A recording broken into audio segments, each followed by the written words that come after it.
Hello students, welcome to my channel. मैं आलोक सिंह। आज मैं आपको बिहार बोर्ड का केमिस्ट्री मॉडल सेट 4 का कंप्लीट सॉल्यूशन कराने वाला हूं। ठीक है, अगर आप मॉडल सेट 1, 2, 3 का कंप्लीट सॉल्यूशन नहीं देखे, प्लीज़ जा करके आप यूट्यूब पे चेक करेंगे केमिस्ट्री लोचा के नाम से। आपको सभी प्रश्नों के सही आंसर वहाँ पे मिल जाएंगे। ठीक है, आइए हम एक एक करके मॉडल सेट 4 का कंप्लीट सॉल्यूशन जानते हैं।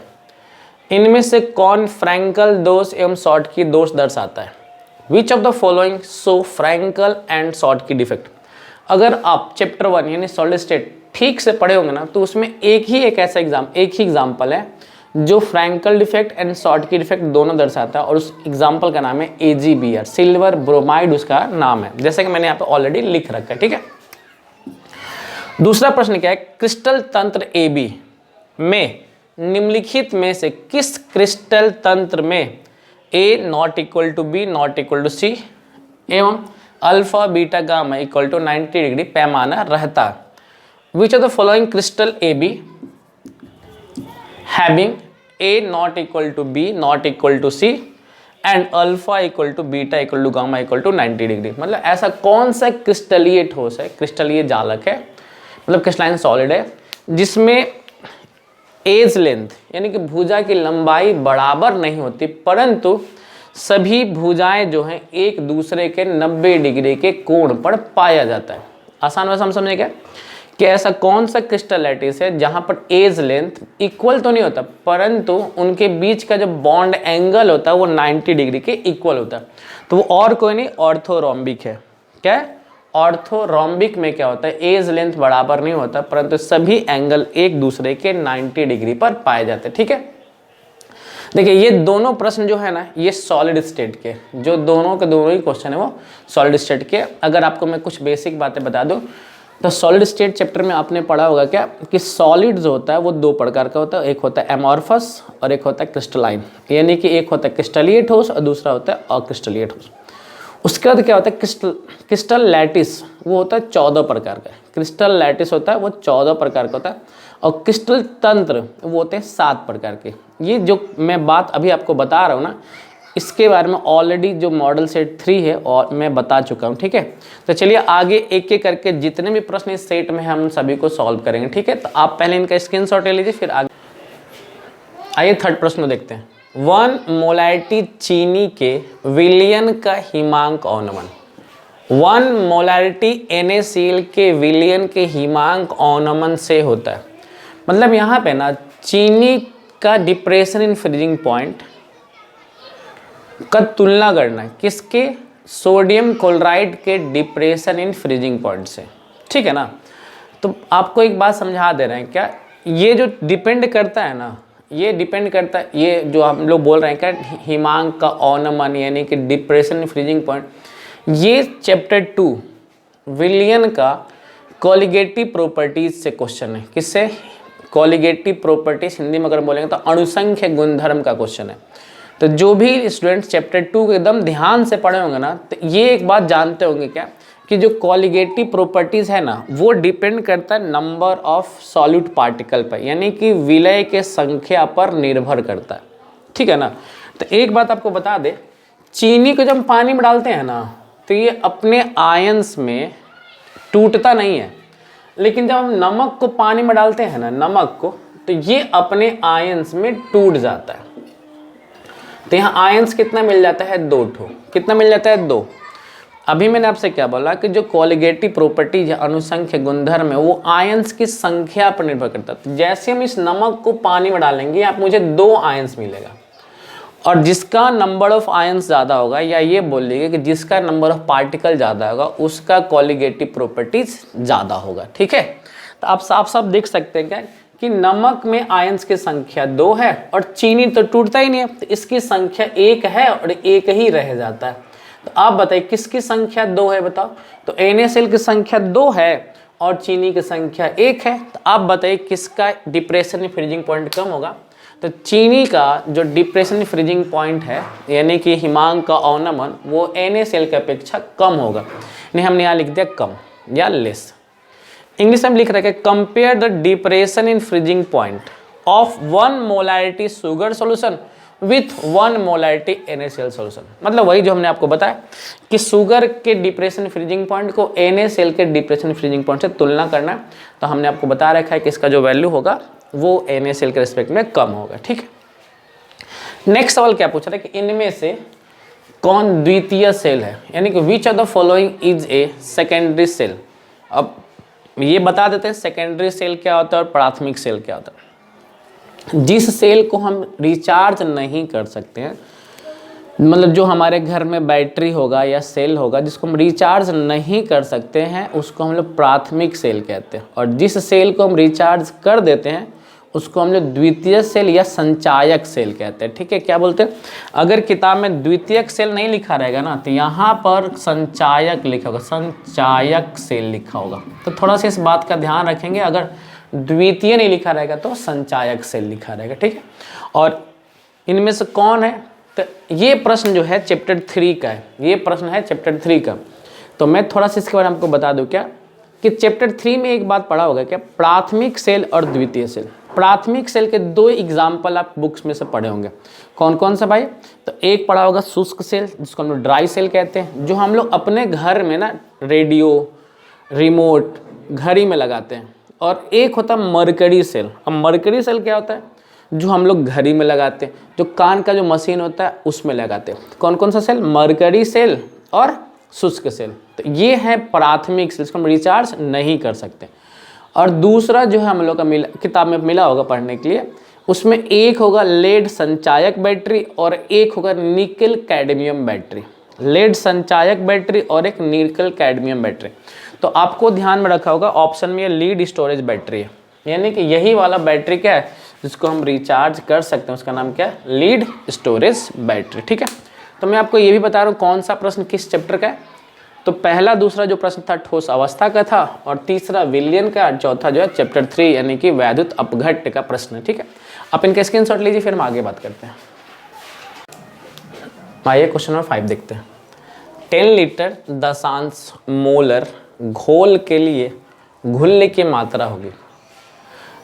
Calculate the mole of solute in 10 litre of solution whose molarity is m/10। आसान भाषा अगर हम समझेंगे ना तो हमें किसी विलियन का सॉल्यूशन का नंबर ऑफ मोल निकालना है। क्या निकालना है, नंबर ऑफ मोल। उसके लिए मुझे 2 चीज़ दिया हुआ है। तो चलिए, सूत्र के अनुसार अकॉर्डिंग टू फॉर्मूला सबको पता होगा मोलैरिटी बराबर क्या होता है, नंबर ऑफ मोल बटा में वॉल्यूम, और वो भी किस में चाहिए, लीटर में चाहिए। यानी कि विलय की संख्या बटा में विलयन का आयतन, वो भी किस में चाहिए, लीटर में चाहिए। विलय की संख्या बटा में विलयन का आयतन, वो भी किस में चाहिए, लीटर में चाहिए। अब प्रश्न में हमें 2 चीज़ दिया हुआ है। क्या, आयतन दिया है 10, तो हम अकॉर्डिंग टू क्वेश्चन रख लेते हैं। आयतन कितना दिया, यानी कि वॉल्यूम कितना दिया है, 10। और यहाँ मोलैरिटी कितना दिया हुआ है, यानी कि मोलैरिटी जब हम कितना रखेंगे, 1/10। तो मोलैरिटी हमें दिया है 1/10 और वॉल्यूम दे रखा है 10, और हमें निकालना है n। क्या निकालना है, n निकालना है, हमें नंबर ऑफ मोल निकालना। तो अगर हम इस 10 को इधर मल्टीप्लाई करेंगे तो 10 से 10 कट जाएगा, तो हमारा नंबर ऑफ मोल कितना आएगा, 1 आएगा। तो हमारे प्रश्न का जो सही आंसर है क्या होगा, n = 1 मोल। ठीक है, तो इस प्रश्न का जो सही आंसर बन रहा है वो क्या बन रहा है, 1 मोल बन रहा है। हमें वॉल्यूम कितना दिया था, 10 लीटर दिया था, मोलैरिटी कितना दिया था, 1/10 दिया था, तो हमें मोल निकालने में कोई दिक्कत नहीं हुआ। ठीक है, चलिए आगे प्रश्नों को देखते हैं, स्क्रीनशॉट पहले ले लीजिए। आइए आगे देखते हैं। 6 नंबर क्वेश्चन क्या कह रहा है, सेल, एक सेल है, ये चैप्टर 3 का प्रश्न है। जिंक से क्या हो रहा है, जिंक, ये देखिए आपको बता रहे हैं, अगर जब भी कहीं आपको ऐसे दिखा हुआ मिल जाए, जब भी कभी आपको ऐसे दिखा, इसमें बहुत सारी चीज़ें छुपी रही है।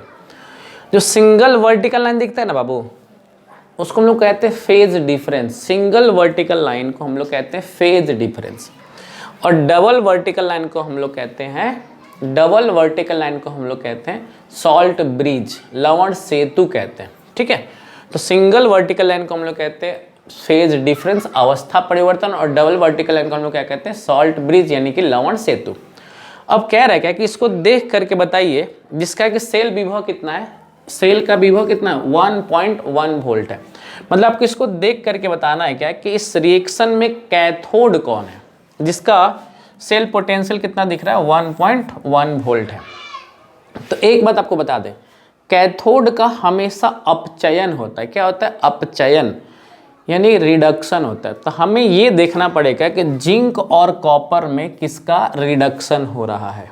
ठीक है, तो अगर थोड़ा बहुत भी आपको इलेक्ट्रो का नॉलेज होगा, थोड़ा बहुत भी नॉलेज होगा ना, तो ये जिंक आप देखेंगे तो जिंक से ये नमक है ना, तो एक्चुअली में Zn2+ है और ये SO4 2- है, क्योंकि जिंक के सॉल्ट को पानी में डालेंगे वो अपने आयंस में टूट जाएगा।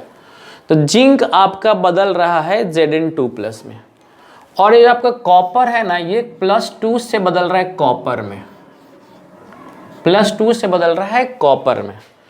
अगर जो स्टूडेंट्स इस चैप्टर को पढ़े होंगे उनका एक आइडिया होगा कि रिडक्शन का मतलब हो क्या होगा, जो इलेक्ट्रॉन एक्सेप्ट करते मतलब ग्रहण करते रहता है। ठीक है, तो जिंक बन रहा है Zn से Zn2+, यानी इसका ऑक्सीडेशन नंबर, ऑक्सीकरण संख्या बढ़ रहा है, और इसका ऑक्सीकरण संख्या आप देख रहे होंगे +2 से घट रहे, यानी इस पे तो कोई आवेश नहीं है, यानी यहाँ पे कोई चार्ज नहीं है, इसका मतलब उसका ऑक्सीकरण संख्या घट रहा है।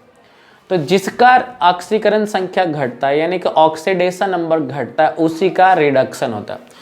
तो इस क्वेश्चन में, और जिसका रिडक्शन होता है वही कैथोड होता है, जिसका रिडक्शन होता है वही कैथोड होता है। तो हमारे इस प्रश्न का जो कैथोड है वो है कॉपर। इसका आप लोग थोड़ा सा ध्यान रखेंगे, इस रिएक्शन का जो कैथोड है वो है कॉपर।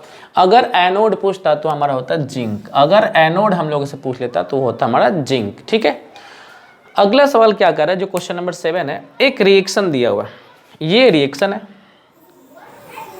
प्रश्न आप पढ़ लीजिएगा। अब उसमें हम लोग को अभिक्रिया का दर दिया हुआ, ये हमें रेट लिखा हुआ है, इंग्लिश वालों के लिए मैं यहाँ लिखा हूँ, और हमें इस रिएक्शन को देख करके बताना क्या है कि अभिक्रिया की कोटि यानी कि ऑर्डर ऑफ रिएक्शन क्या होगा। प्रश्न एक बार पढ़ दे रहा हूँ, अभिक्रिया A+2B से 3C बन रहा है। ठीक है, जहां रेट ऐसे इसको लिखा गया है, तो हमसे अभिक्रिया का कोटि पूछ रहा है। ये प्रश्न है चैप्टर नंबर 4 का।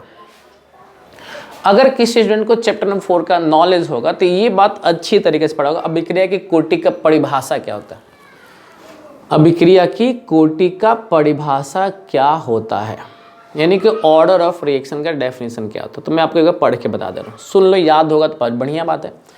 डेफिनेशन आपने क्या पढ़ा होगा कि अभिक्रिया के वेग जो दिया रहेगा प्रश्न में, उसके सांद्रताओं के घातांकों को जोड़ देना, जो भी प्रश्न दिया रहेगा और उसका जो वेग नियम दिया रहेगा, तो वेग नियम में मौजूद सांद्रताओं के घातांकों को जोड़ दीजिएगा, वहां से मिल जाएगा अभिक्रिया की कोटि का आंसर।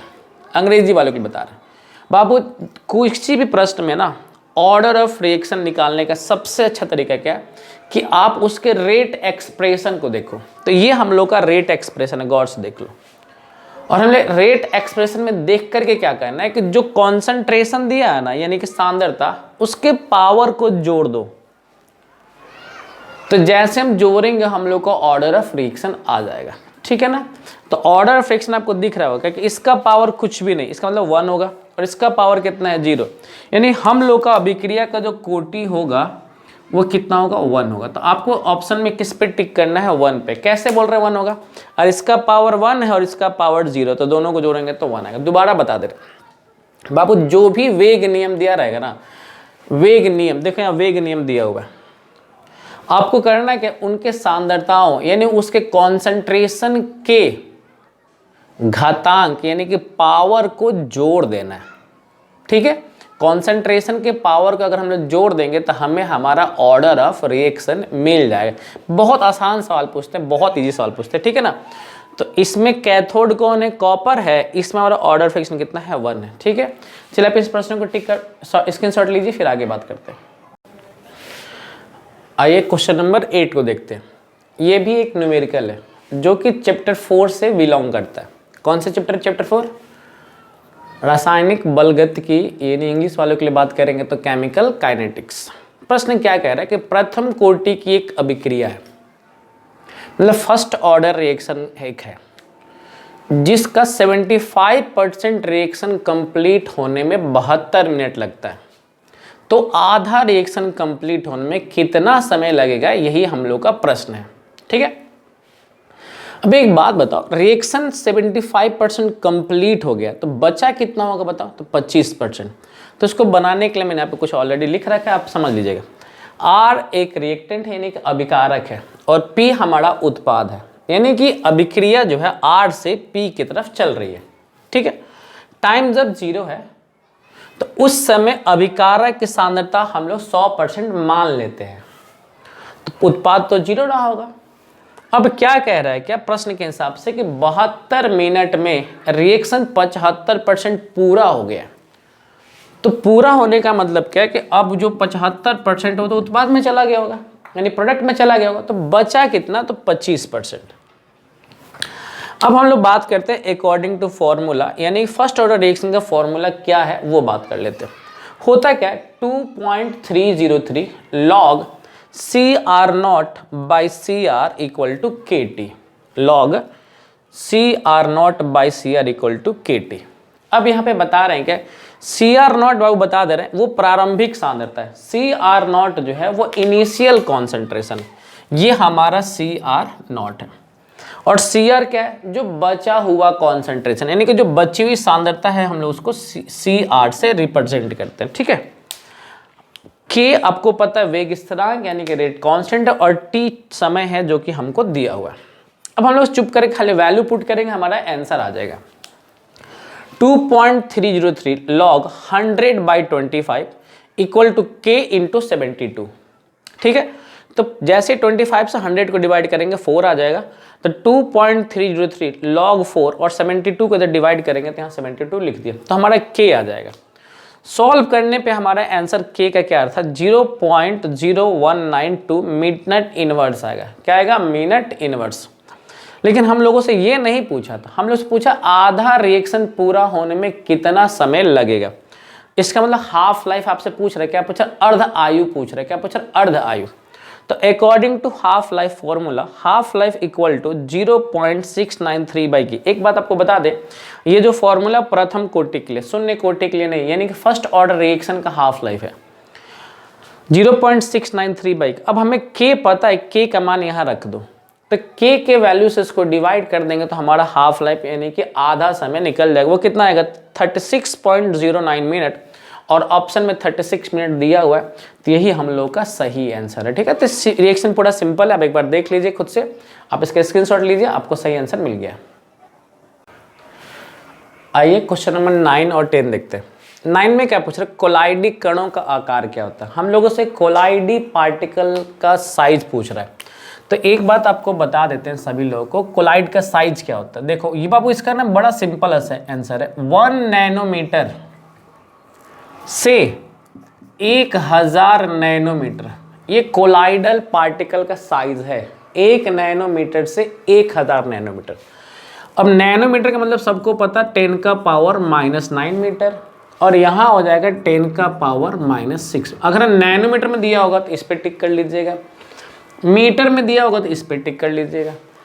लेकिन अगर सेंटीमीटर में दे दिया तो आप सभी को एक बात पता होगा, 1 मीटर में 100 सेंटीमीटर होता है, तो आप इनमें ना 100 से मल्टीप्लाई कर लीजिएगा, तो आपका आंसर आ जाएगा 10 का पावर -7 सेंटीमीटर से लेकर के 10 का पावर -4 सेंटीमीटर। तो थोड़ा सा आप सब्र से आंसर पे टिक करिएगा, क्या क्वेश्चन क्या पूछ रहा है। अगर नैनोमीटर में पूछेगा तो 1 नैनोमीटर से 1000 नैनोमीटर। अब नैनोमीटर का मतलब 10 का पावर -9 मीटर, तो 10 का पावर -9 मीटर से 10 का पावर -6 मीटर। अगर सेंटीमीटर में पूछेगा तो 10 का पावर -7 मीटर, में इसको थोड़ा सा इधर लिख दे रहा हूँ, 10 का पावर -7 सेंटीमीटर से 10 का पावर -4 सेंटीमीटर। इसका ये आंसर हो सकता है।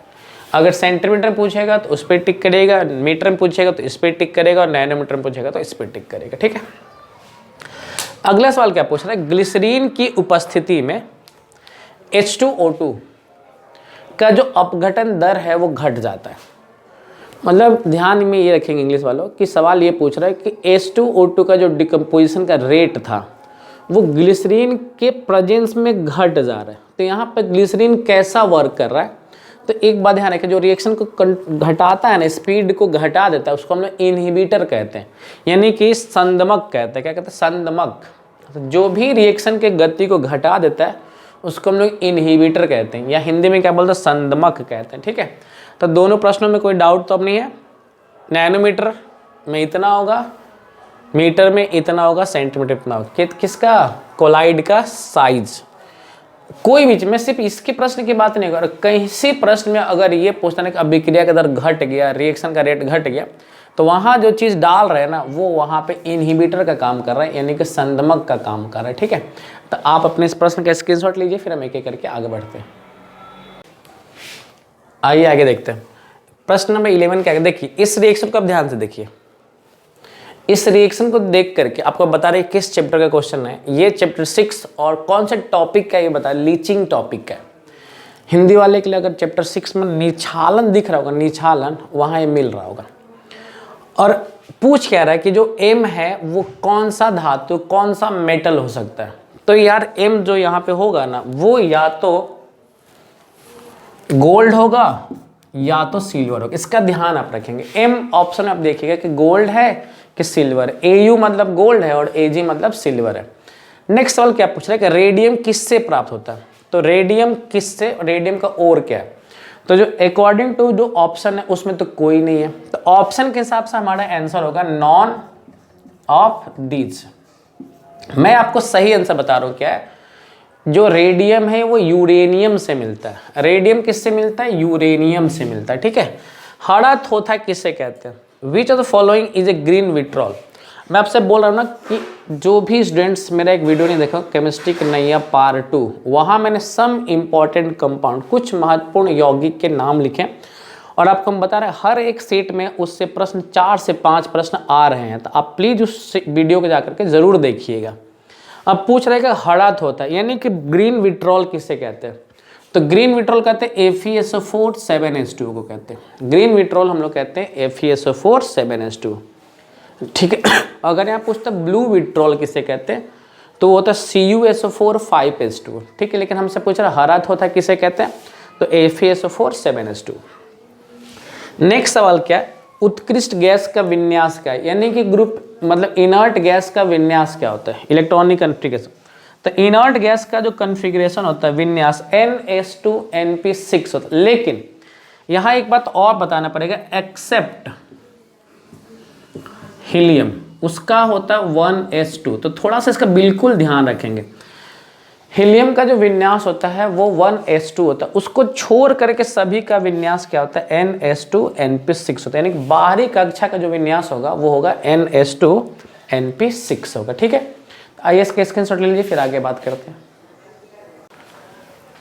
आइए प्रश्नों को आगे देखते हैं। क्वेश्चन 15 क्या कर रहा है कि XeF2 का स्ट्रक्चर कैसा होता है। XeF2 का स्ट्रक्चर कैसा होता है? XeF2 का स्ट्रक्चर तो लीनियर होता है, यानी कि रेखीय स्ट्रक्चर होता है। किसका स्ट्रक्चर? XeF2 का। मैं बना के दिखा दे रहा हूं। Xe का स्ट्रक्चर ऐसा होता है।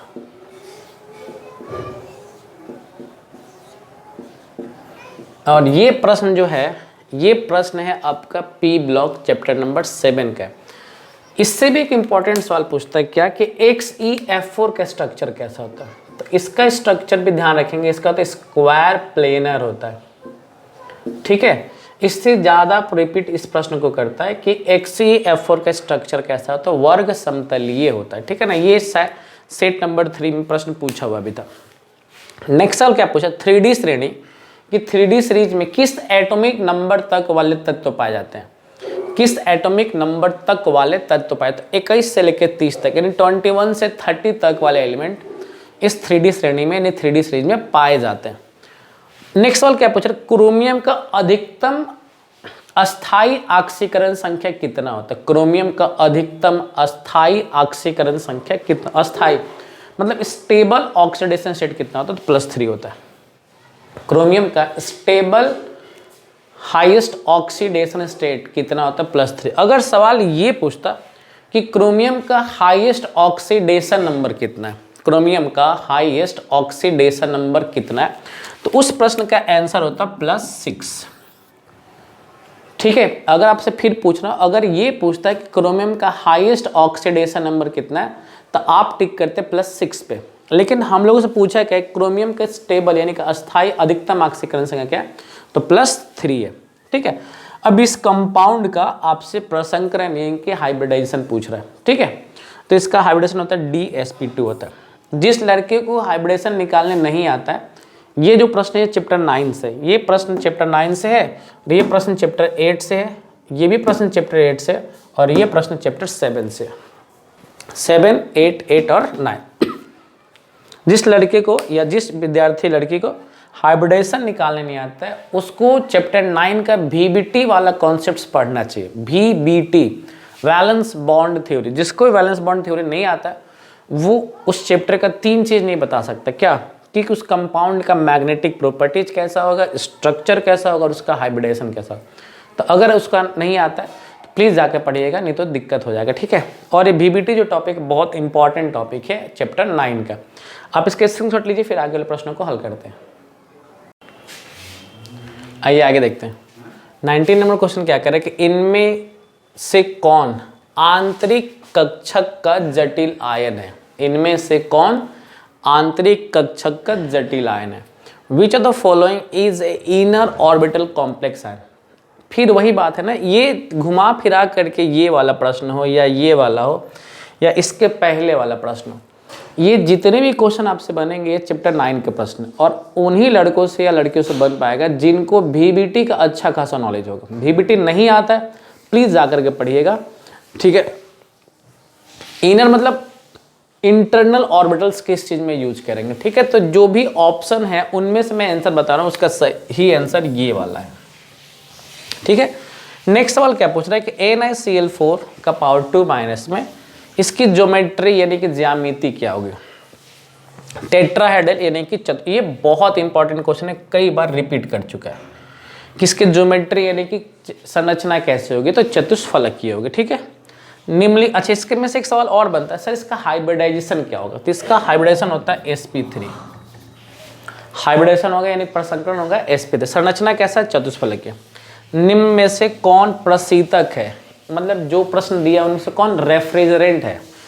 प्रशीतक का काम कौन करता है, तो उसका नाम है क्लोरोफ्लोरोकार्बन। और ये जो प्रश्न है ये आपका चैप्टर नंबर 10 का है। इसको हम लोग R22 के नाम से भी जानते हैं।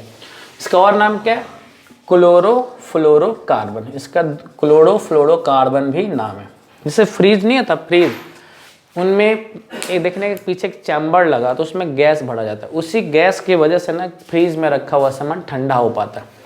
तो CF2Cl2 में जो भी आंसर लिख रहा हूँ अकॉर्डिंग टू ऑप्शन लिख रहा हूँ। ठीक है, तो ये जो है प्रशीतक यानी कि रेफ्रिजरेंट की तरह काम करता है। बाबू आप लोगों ने पहले इसका स्क्रीनशॉट ले, आखिरी वाले सवाल को मैं थोड़ा सा रिएक्शन करके दिखाऊंगा, तो आप पहले इसका स्क्रीनशॉट ले लीजिए, फिर हम आगे की बात करते हैं। ठीक से लीजिएगा। चलिए मैं 22 क्वेश्चन को करके दिखाऊंगा तो आपको थोड़ा ज़्यादा समझ में आएगा। देखिए इस सवाल में क्या है कि CH3CH2I, CH3CH2I, ये जो क्वेश्चन है चैप्टर नंबर 10 का है, और इस पर ये कौन डाला, इसमें क्या डाला जा रहा है, तो अल्कोहलिक KOH डाला जा रहा है। तो जब भी हम किसी हैलो अल्केन में अल्कोहलिक KOH डाला जाता है, अल्कोहलिक KOH डाला जाता है तो एल्कीन बनता है। कैसे बनता है वो देख लीजिए।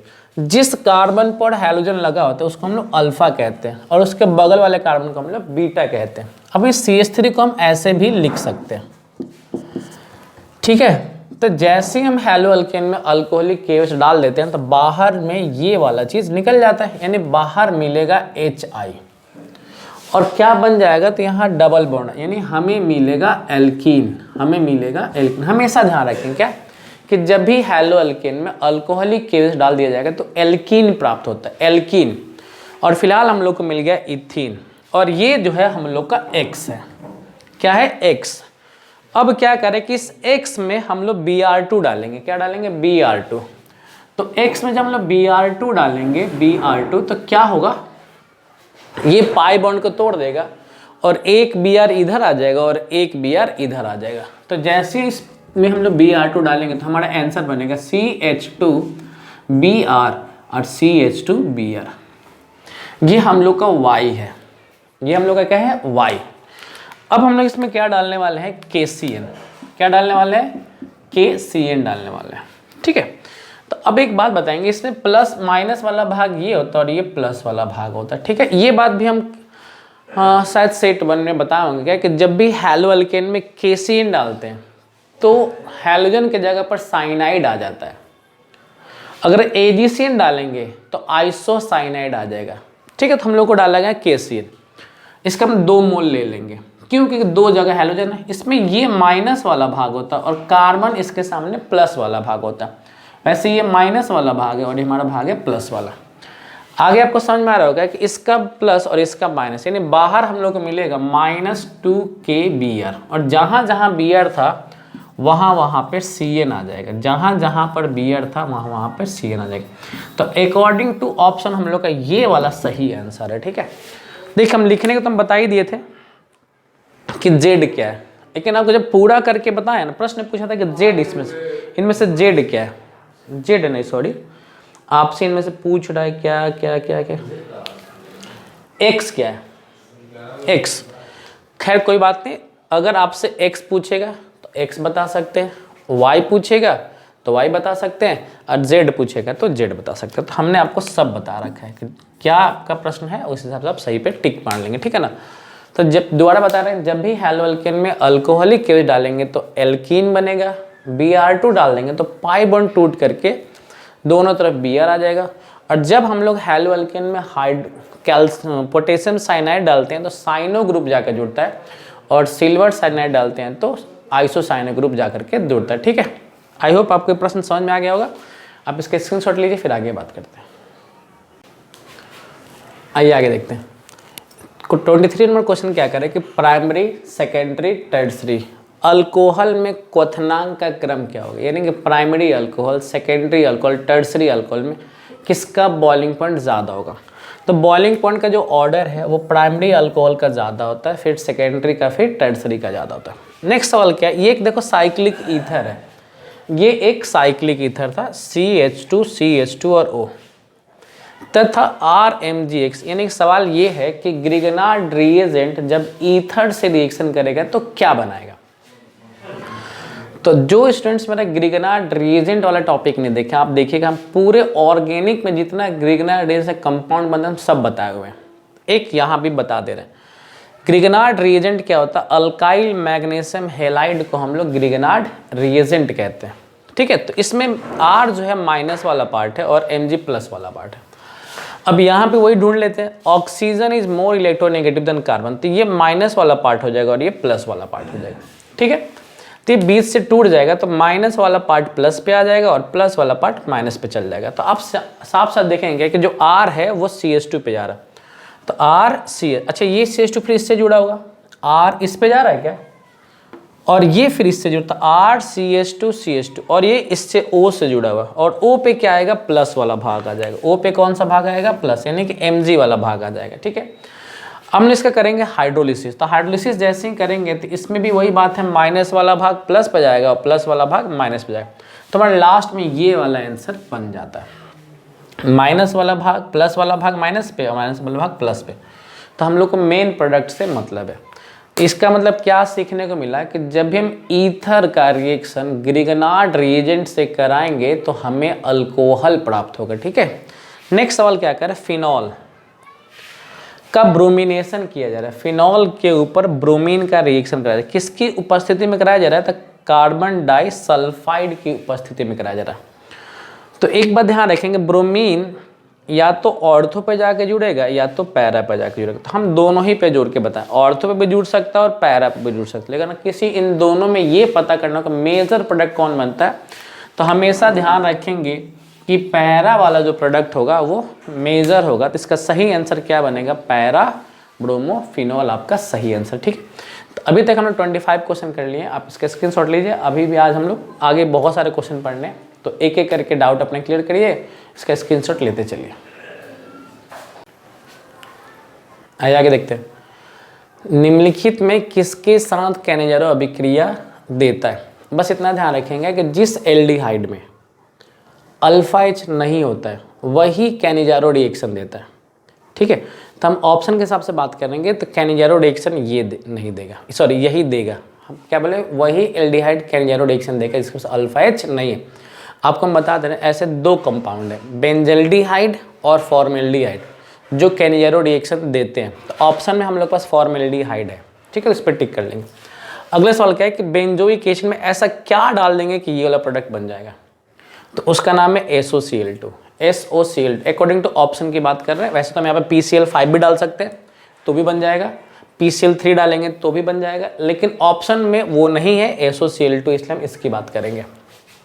एमीन में एन का हाइब्रिडेशन क्या होता है, तो हमेशा ध्यान रखेंगे चाहे वो अमोनिया हो या वो प्राइमरी एमीन हो, चाहे सेकेंडरी एमीन हो या टर्सरी एमीन हो, वहाँ पर एन का जो हाइब्रिडेशन होता है वो sp3 होता है।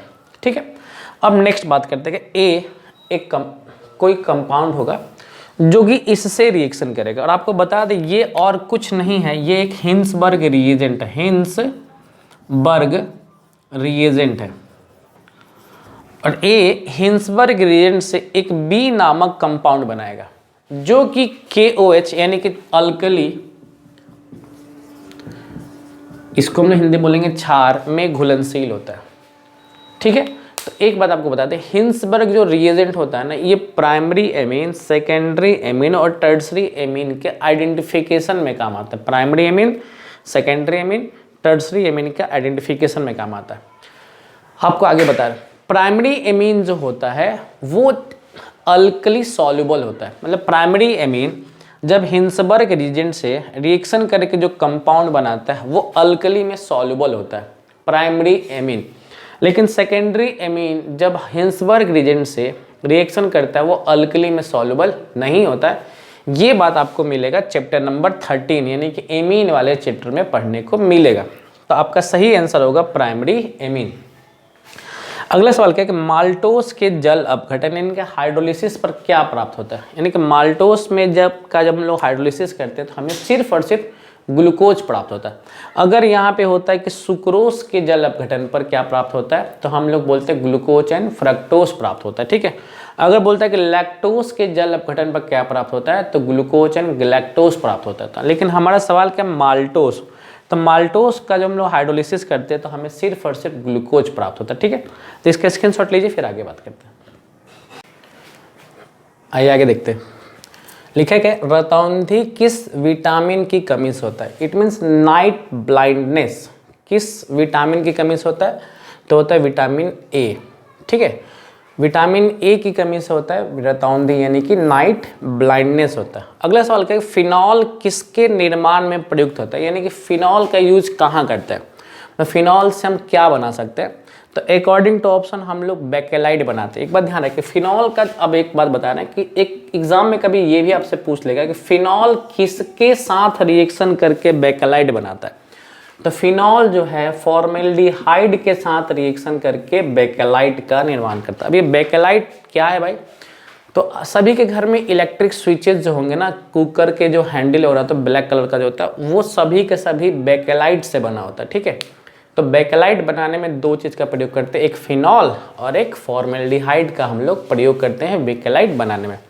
नेक्स्ट सवाल क्या है, इनमें से किसका उपयोग निश्चेतक यानी कि बेहोशी के रूप में कहता है, तो आप सभी को पता होगा जो क्लोरोफॉर्म है ना, इन इसका जो सही आंसर होगा अकॉर्डिंग टू ऑप्शन वो है क्लोरोफॉर्म। और सबको पता है यहाँ पे क्या है, क्लोरोफॉर्म का यूज एनेस्थेसिया यानी कि बेहोशी के लिए करते हैं, क्लोरोफॉर्म का यूज बेहोशी के लिए किया जाता है। ठीक है, नेक्स्ट सवाल क्या है, बेंजोइक एसिड में ऐसा क्या डाल दें कि ये प्राप्त हो जाएगा, ये मतलब इथाइल बेंजोनोएट, बेंजोइक एसिड में ऐसा क्या डाल दें कि इथाइल बेंजेनोएट प्राप्त होगा। ठीक है, तो आप पहले इसका स्क्रीनशॉट लीजिए फिर मैं आपको इसको थोड़ा सा रिएक्शन करके दिखाता हूँ। आप पहले स्क्रीनशॉट ले लीजिए इसका, तो ठीक है चलिए मैं रिएक्शन करके आपको समझाता रहा हूँ कि क्या होने वाला है।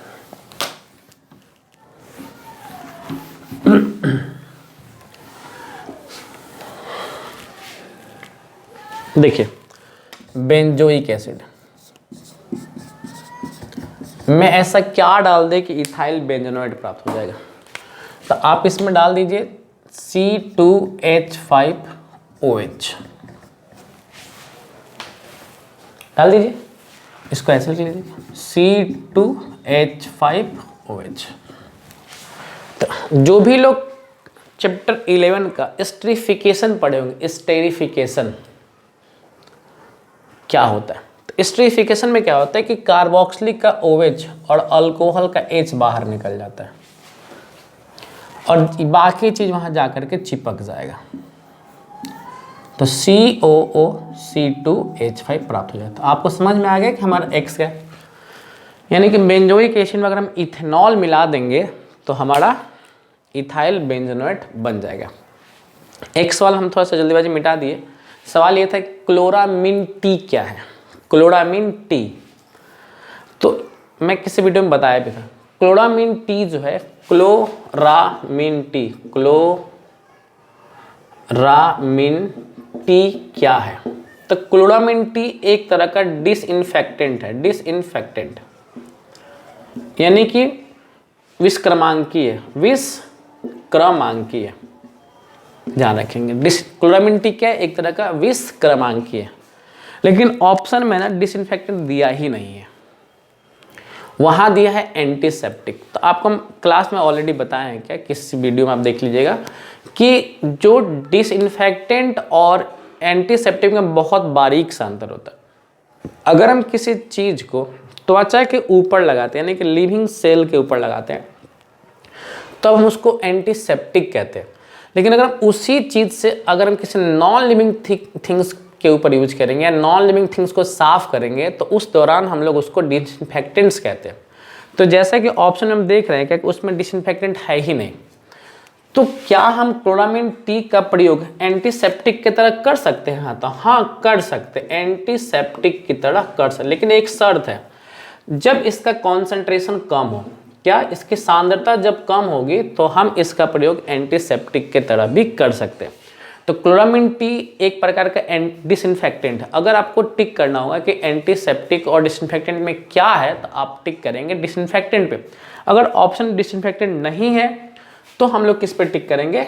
एंटीसेप्टिक पे टिक करेंगे। ठीक है, तो आपके जो प्रश्न बन रहे थे मैंने आपको रिएक्शन से समझ में आ गया कि जो इथेनॉल है वो रिएक्शन करेगा। ठीक है, सभी प्रश्नों का आंसर मिल गया। अब इसको स्क्रीनशॉट ले लीजिए। आइए आगे देखते हैं। अगला सवाल क्या है कि नाइट्रो अल्केन के अवकरण यानी कि रिडक्शन से बनता है। नाइट्रो अल्केन का जब रिडक्शन करेंगे तो क्या मिलेगा हम लोग को? तो बाबू नाइट्रो अल्केन के रिडक्शन से हमें मिलेगा प्राइमरी एमीन। नाइट्रो अल्केन के रिडक्शन से हमें क्या मिलेगा? Primary amine. इस पर टिक कर लीजिएगा। अब नेक्स्ट सवाल क्या पूछ रहा है कि NaCl का संरचना यानी कि स्ट्रक्चर कैसा होता है? तो FCC होता है। ये एकदम बिल्कुल ध्यान रखेंगे। NaCl का स्ट्रक्चर कैसा होता है? तो FCC होता है। BCC का संकुलन क्षमता यानी कि पैकिंग एफिशिएंसी कितना? तो 68% होता है। कितना होता है? 68% होता है। मतलब जो अगला वीडियो आएगा वो इसी पे आएगा। किस पे आएगा? Packing efficiency. एक वीडियो में बनाएंगे भी पैकिंग एफिशिएंसी पर कि सिंपल यूनिट सेल का कितना होता है, BCC का कितना होता है, FCC कितना। और दूसरा जो हम बनाएंगे आपका डेरिवेशन बताएंगे। कैसा? जीरो ऑर्डर रिएक्शन का फॉर्मूला क्या होगा और फर्स्ट ऑर्डर रिएक्शन का फॉर्मूला क्या होगा। ठीक है, तो नेक्स्ट वीडियो में हम यही बताने वाले हैं। नेक्स्ट का पूछा शुद्ध जल की मोलरता यानी कि मोलैरिटी क्या होता है? तो 55.5। ये देखिए, आपसे मोलैरिटी पूछे या मोलैलिटी पूछे, यानी कि मोलरता पूछे या मोललता पूछे, तो प्योर वाटर का जो मोलैलिटी कितना होता है, मोलैरिटी या मोलैलिटी, तो 55.5 होता है। विलियन जिनमें परासरण दाब यानी कि सोल्यूशन जहाँ पर ऑस्मोटिक प्रेशर बराबर होता है, तो एक बात ध्यान है, किस सोल्यूशन में ऑस्मोटिक प्रेशर बराबर होता है? तो उसका नाम है आइसोटोनिक सोल्यूशन। क्या नाम है उसका? आइसोटोनिक। हिंदी में उसको बोलते हैं समपरासरणी कहते हैं। नेक्स्ट सवाल क्या है? द्रवित NaCl, मतलब फिर ये सवाल ऑलरेडी हम 2 बार बता चुके हैं कि अगर हम द्रवीय NaCl यानी कि लिक्विड NaCl का इलेक्ट्रोलिसिस करेंगे तो कैथोड पे जाकर क्या बनेगा?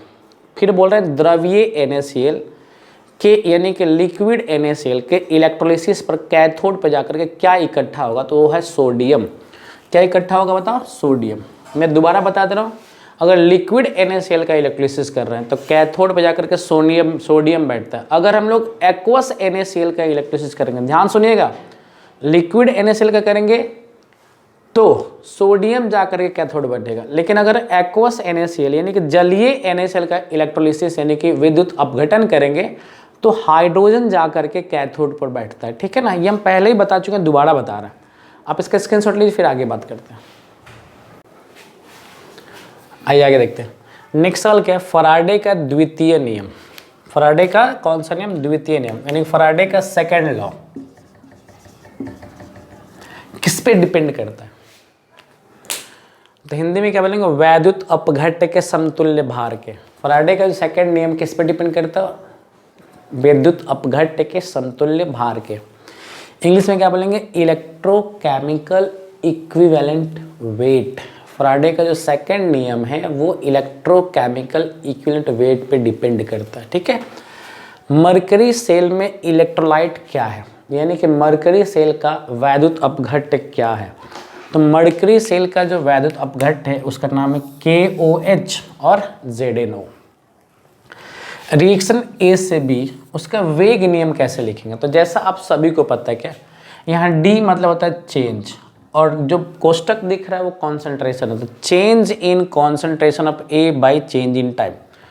अब एक बात और भी पता है क्या, कि समय के साथ साथ A का कॉन्सेंट्रेशन घटेगा, तो यहाँ इसलिए माइनस लगा दिए। तो हमेशा ध्यान रखेंगे जब भी कभी आपको अभिकारक का निकालना होगा, सांद्रता में परिवर्तन, तो आगे क्या लगाएंगे, माइनस।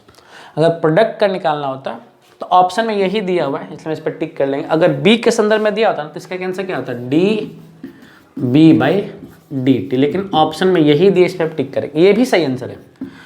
क्यों? क्योंकि समय के साथ साथ इसका सांद्रता घटेगा परंतु इसका सांद्रता बढ़ेगा। अभी आपको हम शायद पहले एक क्वेश्चन था कि एक रिएक्शन है प्रथम कोटि का जिसको 72 मिनट लगता है 75% पूरा होने में, तो आधा रिएक्शन पूरा होने में कितना समय लगेगा? वहाँ आपको बताया था कि शुरू में सांद्रता कितना था, 100, 72 मिनट के बाद 75% पूरा हो गया था, बचा कितना था, 25। कि इसका मतलब समय के साथ इसका जो कॉन्सेंट्रेशन है घटने वाला है, इसलिए माइनस लगा दिए। इसका बढ़ने वाला है, इसलिए यहाँ पे प्लस लगाते। प्लस नहीं भी लगाएंगे तो कॉमन सेंस है कि बढ़ेगा। अब क्या पूछ रहा है कि प्रथम कोटि अभिक्रिया का रेट कांस्टेंट यानी कि वेग स्थिरांक की इकाई क्या होती है? तो टाइम इनवर्स या उसको हम बोलेंगे समय इनवर्स होता है, ठीक है। Half life of first order reaction कितना होता है? तो 0.693/K, यानी कि प्रथम कोटि अभिक्रिया का जो अर्ध आयु का सूत्र है वो होता है 0.693/K। ये जो तीनों बातें हैं ना, मैं आपको उसी प्रश्न में बता दिया था, क्या कि आपसे हाफ लाइफ पूछ लेता है और इसका यूनिट पूछ लेता है, ठीक है। तो देखिए आगे आ भी गया, तो चलिए इनका स्क्रीनशॉट लीजिए, फिर हम आगे बात करते हैं। आइए आगे प्रश्न को देखते हैं। 47 क्वेश्चन क्या, उत्प्रेरणीय गुण प्राय दर्शाते हैं, यानी कि सिंपल क्वेश्चन है कि कैटालिटिक प्रॉपर्टीज दिखाता कौन है? कौन सा प्रॉपर्टी? कैटालिटिक प्रॉपर्टीज कौन दिखाता है? नहीं पता? अब यार बता होना चाहिए। कैटालिटिक प्रॉपर्टी दिखाता है मोस्टली डी ब्लॉक एलिमेंट। कौन सा एलिमेंट? D block element. अगर ऑप्शन में डी ब्लॉक एलिमेंट नहीं रहता तो हम लोग टिक करते ट्रांजिशन एलिमेंट पे। किस पे टिक करते? ट्रांजिशन। हिंदी में क्या बोलेंगे? संक्रमण तत्व। ये आपको याद होना चाहिए यार, अच्छे छोटे छोटे क्वेश्चन है। दूध किस प्रकार का कोलाइड है? तो भाई ये एक इमल्सन है। क्या है? इमल्सन। हिंदी में क्या बोलते हैं? पायस। दूध एक पायस है। जिंक ब्लेंड यानी कि ZNS के रोस्टिंग से क्या प्राप्त होता है? जिंक ब्लेंड के जारन से क्या प्राप्त होता है? तो सबको नॉलेज होना चाहिए था। क्या? Zinc oxide. ये छोटे छोटे प्रश्न आपको पता होना चाहिए। Zinc oxide. उष्मा और विद्युत का अच्छा चालक कौन है? तो ऑप्शन के हिसाब से तो सारे ही गलत है, लेकिन ऑप्शन में लिखा है कि आपको पढ़ दे रहे हैं, लिखा ये है एंथ्रासाइट कोक, हीरा, ग्रेफाइट और चारकोल। एंथ्रासाइट कोक, हीरा, ग्रेफाइट और चारकोल। तो इन चारों में अगर किसी एक को टिक करना होगा, क्योंकि पूछा है उष्मा और विद्युत, और आप सबको पता होगा क्या कि उष्मा का अच्छा सुचालक हीरा होता है, परंतु विद्युत का अच्छा सुचालक ग्रेफाइट होता है।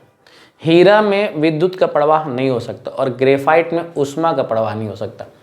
तो गलत है सारे आंसर, लेकिन अगर किसी एक को टिक करना होगा तो हम मारेंगे ग्रेफाइट के ऊपर। तो इसका सही आंसर हो जाएगा ग्रेफाइट। ठीक है, अगर एक को टिक करना है तो। अब निम्नलिखित में कौन रंगीन है?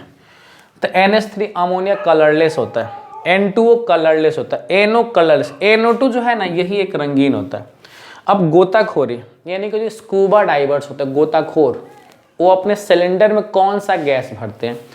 तो हीलियम भरते हैं, ऑक्सीजन भरते हैं और नाइट्रोजन भरते हैं। इसका ध्यान रखें, कौन कौन सा गैस भरते हैं? हीलियम, ऑक्सीजन और नाइट्रोजन भरते हैं।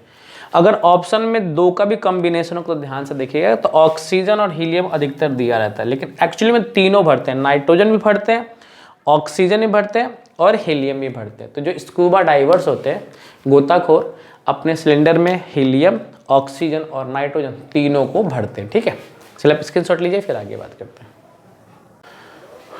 आइए आगे देखते हैं। अगला सवाल क्या है 53, इनमें कौन पी ब्लॉक का तत्व नहीं, यानी इनमें से कौन पी ब्लॉक से बिलोंग नहीं करता? ठीक है, तो आप देख रहे होंगे टीन, ये ग्रुप 14 का तत्व है।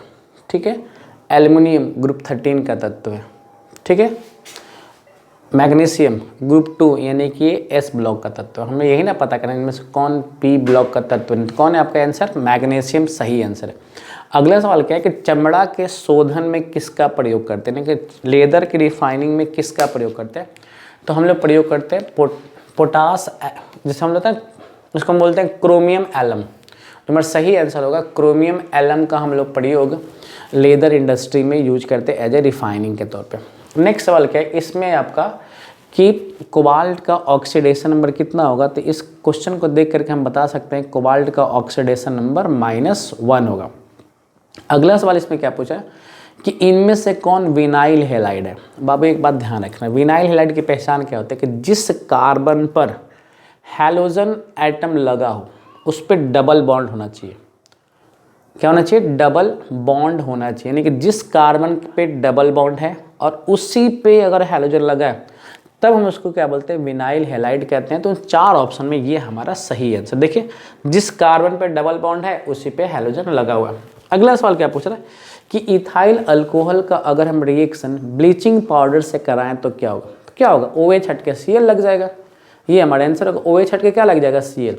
तो इथाइल अल्कोहल पर जब भी हम लोग ब्लीचिंग पाउडर का रिएक्शन कराएंगे तो इथाइल क्लोराइड बनता है। आखिरी जो सवाल है वो ये है कि मिथाइल अल्कोहल और इथाइल अल्कोहल को डिफ्रेंशिएट करने के लिए किस टेस्ट का प्रयोग करते हैं? तो इथाइल अल्कोहल और मिथाइल अल्कोहल को डिफ्रेंशिएट करने के लिए हम लोग यूज करते हैं आइडोफॉर्म टेस्ट। कौन सा टेस्ट? आइडोफॉर्म टेस्ट, या उसको बोल लो हैलोफॉर्म टेस्ट। ऑप्शन के हिसाब से हम बता रहे हैं क्या कि हम लोग का आंसर होगा आइडोफॉर्म टेस्ट, वरना इसको बोलना चाहिए था हैलोफॉर्म टेस्ट। जो ऑप्शन दिया उस हिसाब से आंसर क्या होगा? आइडोफॉर्म टेस्ट, वरना हम लोग क्या बोलते सीधे सीधे कि हैलोफॉर्म टेस्ट देगा। ठीक है, चलिए आप इसको स्क्रीनशॉट लीजिए, फिर हम आगे कुछ प्रश्न बच गए। हाँ, एक बात और बता दें कि मैं आपके टोटल 70 क्वेश्चन में से बहुत सारे क्वेश्चन को हटा दिया हूँ। वो इसलिए कि वो ऑलरेडी सेट 1, सेट 2 या सेट 3 में मैंने ऑलरेडी बता रखा है, इसलिए हम बहुत सारे क्वेश्चन को एलिमिनेट कर दें। ठीक है, जो एक्स्ट्रा है, कुछ नया है, मैं उसको बता रहा हूँ। ठीक है, चलिए आप इसका स्क्रीनशॉट लीजिए, फिर आगे बात करते हैं। आइए आखिरी के कुछ प्रश्न देख लेते हैं। यहाँ पे लिखा है क्या? डाई इथाइल ईथर, देखिए मैंने यहाँ पे लिख रखा है, एवं एन ब्यूटेनॉल है, यानी कि एन ब्यूटेनॉल यानी कि नॉर्मल ब्यूटेनॉल और डाई इथाइल ईथर में क्या संबंध है? तो देखिए हम बता रहे हैं कि यहाँ पे ईथर है और यहाँ अल्कोहल है। ये दोनों के दोनों क्रियात्मक समायोग, यानी कि इन दोनों में फंक्शनल आइसोमर का रिलेशन है। आप गौर से देखेंगे दोनों का फॉर्मूला C4H10 और O आ रहा है। तो एक में अल्कोहल फंक्शनल ग्रुप है और एक में ईथर फंक्शनल ग्रुप है, इसलिए दोनों का दोनों क्या है बताओ? फंक्शनल आइसोमर है। नेक्स्ट सवाल क्या है कि इसका प्रयोग कैसे करते हैं? तो ये इसका प्रयोग हम लोग दर्द निवारक यानी कि एनाल्जेसिक के रूप में करते हैं। अब अगला सवाल ये वाला है, ये रिएक्शन लिख करके पूछ रहा है एक्स क्या है? तो जो भी स्टूडेंट्स मेरा Kolbe reaction versus reamer timer reaction वाला वीडियो नहीं देखेंगे, आप जा करके देख लेंगे क्या कि ये जो यहाँ बन रहा है ना, ये CO एक्चुअली में वो CO2 की वजह से आ रहा है। किसकी वजह से आ रहा है? CO2 की वजह से आ रहा है। तो आपका X क्या है? CO2 है। ये इसके बारे हम डीप स्टडी आपको करा रखे Kolbe versus reamer timer reaction में। ठीक है, नेक्स्ट सवाल क्या था? कैल्शियम एसीटेट और कैल्शियम फॉर्मेट, इसका नाम है calcium acetate. Calcium acetate calcium formate से रिएक्शन करके क्या बनाता है? तो बाबू आपका जो सही आंसर है वो है आपका इथेनॉल और कैल्शियम कार्बोनेट बनाता है। कैल्शियम कार्बोनेट बनाता है। ऑप्शन में इथेनॉल है तो आपको सिर्फ किस पे टिक आउट करना है? कि कैल्शियम एसीटेट कैल्शियम फॉर्मेट से रिएक्शन करके क्या बनाता है, इथेनल यानी कि एसीटल्डिहाइड बनाता है। लास्ट सवाल क्या था, टॉलेंस अभिकर्मक है। तो अब ये 4 ऑप्शन में टॉलेंस अभिकर्मक कौन है, तो यही है। इसको हम लोग सिल्वर अमोनिकल नाइट्रेट भी कहते हैं, सिल्वर अमोनिकल नाइट्रेट भी करते हैं, इसका नाम है सिल्वर अमोनिकल नाइट्रेट भी कहते हैं, ठीक है। तो अगर आपसे कोई पूछेगा सिल्वर अमोनिकल नाइट्रेट क्या है, तो ये एक तरह का टॉलेंस रिएजेंट है। तो आपके बुक्स में यही वाला फॉर्मूला लिखा है, बट एक्चुअली उसका पूरा नाम है सिल्वर अमोनिकल नाइट्रेट। अब बताते हैं होता क्या, सिल्वर अमोनिकल नाइट्रेट या ऐसे बोलेंगे टॉलेंस रिएजेंट, फेलिंग रिएजेंट और आइडोफॉर्म टेस्ट, ये 3 है ना, 3 हम किसी वीडियो में इसके बारे में बताएंगे कि ये तीनों करते क्या। एक्चुअली में टॉलेंस रिएजेंट एल्डिहाइड के जांच के लिए करते हैं, फेलिंग रिएजेंट भी एल्डिहाइड को जांचने के लिए करते हैं, लेकिन जो आइडोफॉर्म टेस्ट है जिसको हम लोग हेलोफॉर्म टेस्ट भी कह सकते हैं, उसका प्रयोग हम लोग करते हैं कीटोन के परीक्षण के लिए। वैसे कीटोन हम सिर्फ नहीं बोलेंगे, कुछ एल्डिहाइड भी उससे जांचे जा सकते हैं, कुछ अल्कोहल भी जांचे जा सकते हैं, ठीक है, किससे, हेलोफॉर्म टेस्ट से। लेकिन उसको हम किसी अलग सेपरेट वीडियो में हम टॉलेंस टेस्ट, फेलिंग टेस्ट और आइडोफॉर्म टेस्ट के बारे में बताएंगे, ठीक है। कुछ क्वेश्चन थे सेट नंबर 4 के, वो हमने करा रखे हैं। आप बोलेंगे सर हर एक सेट में 70 क्वेश्चन कराते थे, इसमें 63, तो जितने भी क्वेश्चन रिपीट किए हैं ना, या मुझे तो 1-2 क्वेश्चन गलत लगा है तो मैं वो क्वेश्चन नहीं कराया हूँ, लेकिन जो क्वेश्चन ऐसा था कि सेट 1, 2, 3 में रिपीट था, मैं उसको एलिमिनेट कर दिया, जो नया था उसको आपके लिए बता रखा हूँ, ठीक है। आई होप मैं आपका सभी डाउट क्लियर कर पाऊँगा। वीडियो अगर अच्छा लगा होगा तो दोस्तों को रिकमेंड करेंगे देखने के लिए, ठीक है। एग्ज़ाम का डेट बहुत नज़दीक आ रहा है, तो एग्ज़ाम की तैयारी करते रहें। अगर जो डाउट हो, अगर किसी टॉपिक वीडियो चाहिए तो हमको मैसेज करिएगा, हम आपको बना करके दिखाएंगे, जो ठीक है। बेस्ट ऑफ लक, मिलते हैं नेक्स्ट वीडियो में, बाय बाय।